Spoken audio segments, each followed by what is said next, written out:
3 حاجات لو عندك هتقللي ثقتك بنفسك بيهم. ال3 حاجات دولت محتاجة ان انتي تاخدي بالك منهم جدا، لان معظمنا ممكن يقع فيهم. 1 فخ المقارنة. فخ المقارنة معظمنا بيقع فيه جدا، وهنا انتي بتروحي تشوفي مميزات الناس وتقارنيها بالعيوب والنواقص اللي عندك، ودي مقارنة مش عادلة خالص، لان كل واحد فينا عنده نواقص وعيوب وعنده مميزات. المقارنة مش هتخليكي تستمتعي بإنجازاتك، لأنك هتبقي دايما باصة على إنجازات غيرك ومكبراها. لما تقارني نفسك بحد تاني هتلاقي نفسك إن ده هيأثر على حوارك الداخلي وهيكون سلبي، فبالتالي هيأثر على ثقتك بنفسك.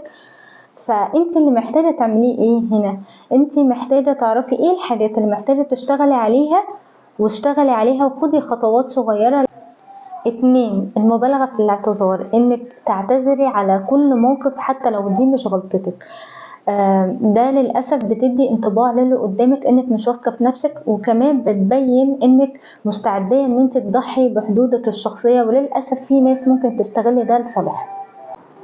3 سعي مستمر لإرضاء الآخرين. لو كل شوية بتقيمي نفسك من خلال نظرة الناس ليكي، مع الوقت ثقتك بنفسك هتقل، وهتفضلي تدوري على تأكيد من بره عشان تحسي بالقبول أو الموافقة منهم، وده هيخليكي تنسي حاجة مهمة جدا، إن أهم رأي هو رأيك في نفسك.